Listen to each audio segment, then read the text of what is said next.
Bonjour à toutes et à tous et bienvenue dans cette nouvelle vidéo. Pour info, je suis en train de tester un peu un format capsule où je décrypte, j'analyse ou je donne une définition d'un mot du marketing. Donc la semaine dernière, j'expliquais dans les grandes lignes qu'est-ce qu'était le marketing et cette semaine, on va un peu décrypter l'importance de l'analyse de marché. Donc c'est un peu la deuxième vidéo de ce genre, je pense que ça va être un style de vidéo capsule que je vais mettre dans une playlist et du coup c'est pour ça qu'aujourd'hui on va parler de l'analyse de marché en général. Alors l'étude de marché, c'est quelque chose qu'il faut surtout pas négliger et il faut surtout pas oublier de la faire. En fait, c'est vraiment une étape hyper importante de la création d'une entreprise ou d'un nouveau produit dans l'entreprise. Si vous ne faites pas d'étude de marché, c'est un peu comme si vous voulez aller d'un point A à un point B sans GPS et que vous empruntez une route que vous n'avez jamais prise.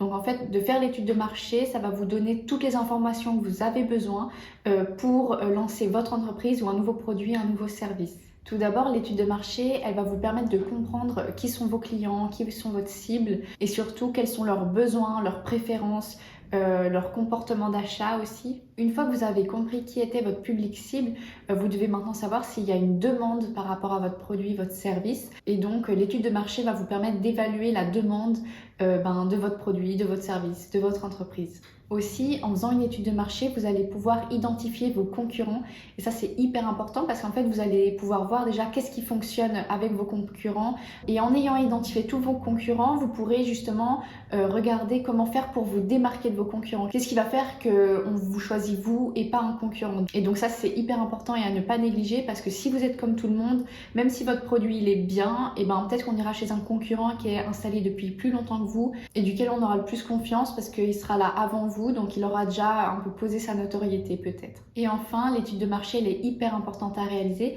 parce qu'elle va vous permettre en fait de construire une stratégie commerciale à court terme ou à long terme. Maintenant qu'on a vu pourquoi c'est hyper important de réaliser une étude de marché, maintenant on va voir un peu les différentes étapes qu'il y a à faire quand on commence à réaliser une étude de marché. Alors tout d'abord, avant de se lancer dans l'étude de marché, il faut définir votre objectif. Qu'est-ce que vous voulez apprendre en faisant votre étude de marché? Il faut vraiment savoir pourquoi vous la faites, qu'est-ce que vous voulez en retirer parce que si vous commencez une étude de marché sans même savoir où vous allez, ça sert à rien. Je vais reprendre un peu l'exemple que j'avais donné la semaine dernière sur le marketing. Donc typiquement, si vous voulez créer une marque de shampoing et là vous vous demandez ok, l'étude de marché à quoi elle va me servir, typiquement vous pouvez vous demander ok, je vais faire des shampoings mais quel type de shampoing je vais faire, qu'est-ce qui intéresserait en fait votre public cible. Et du coup, si vous voulez créer une marque de shampoing, ce que vous voulez savoir peut-être avant tout, c'est peut-être les habitudes d'utilisation et de consommation de shampoing chez les femmes, chez les hommes ou chez un public cible spécifique ou plus large. Par exemple, vous voudriez savoir à quelle fréquence votre cible elle se lave les cheveux, si elle préfère les shampoings solides, liquides, peut-être quel parfum elle préfère ou justement est-ce qu'elle préfère sans parfum, est-ce que votre cible s'intéresse à la composition des produits qu'il y a dedans ou pas du tout.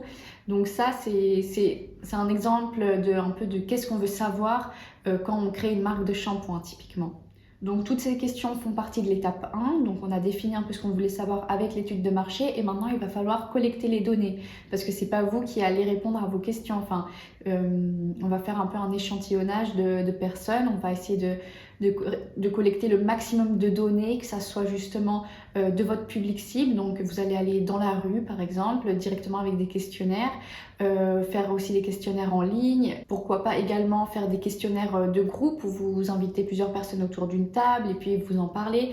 Vous allez autant faire des questions fermées où vous aurez juste besoin de oui, non, mais de questions ouvertes où en fait là vous allez essayer de comprendre encore plus loin qu'est-ce que vos consommateurs désirent. Par exemple, nous quand on avait fait les cours de marketing, on nous disait justement pour ces questionnaires ouverts où on voulait vraiment savoir des insights profonds de nos consommateurs, par exemple, je sais pas, quelle est votre marque de shampoing préférée, il va répondre une marque et après vous allez lui demander pourquoi et en fait c'était vraiment de toujours poser le pourquoi pour que ça aille un peu plus loin.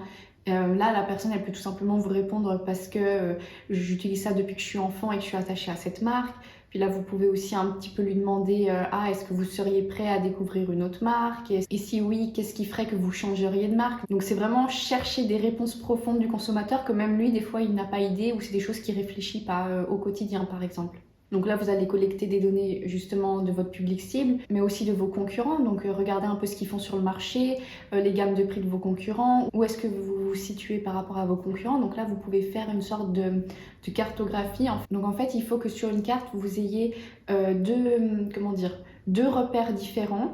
Deux lignes de repères différents avec justement quel repère vous voulez choisir par rapport à votre marque ou votre produit et vous allez situer vos concurrents sur ce repère ainsi que vous-même. Comme ça, vous pourrez savoir qui sont vos concurrents directs mais également indirects et vraiment où est-ce que vous vous situez par rapport à eux. Donc ça, c'était l'étape 2 et maintenant que vous avez recueilli toutes ces informations, il va falloir maintenant les analyser, les trier pour que vous en retiriez en fait ce que vous avez vraiment besoin et ce sera tout simplement des informations exploitables pour la création de votre entreprise ou vos produits. Également, un point essentiel de l'étude de marché, c'est analyser les tendances du moment, les tendances à venir. Parce qu'en fait, les tendances, elles vont influencer directement votre entreprise. Et c'est hyper important de recueillir ces données parce qu'elles vont influencer directement votre entreprise ou vos produits et vous pouvez les utiliser pour vous-même. Par exemple, ces dernières années, on a vu qu'une grosse tendance était le clean beauty, donc d'avoir des produits sans trop de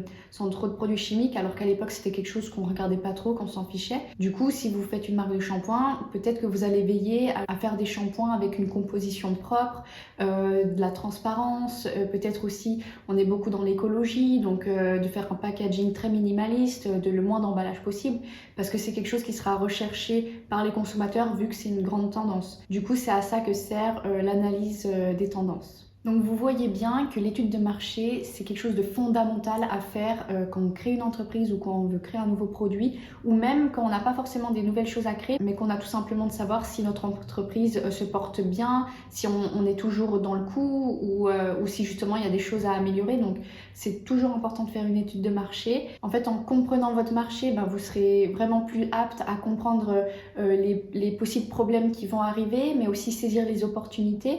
Alors là, on a vu bien sûr une définition globale de l'étude de marché. Je vous ai pas donné les outils pour en faire une, je vous ai pas expliqué en profondeur vraiment tout ce qu'il y a dans l'étude de marché, mais au moins vous avez une vision globale maintenant de ce que c'est une étude de marché. Maintenant, si vous voulez en réaliser une, je peux vous mettre peut-être des liens dans la description de sites que je trouve sympa pour vous aider à réaliser une étude de marché. Peut-être que dans ce style un peu de vidéo capsule, à l'avenir, je pourrais aussi vous donner quelques outils pour réaliser votre étude de marché. Je vous remercie d'avoir regardé cette vidéo et moi je vous dis à bientôt.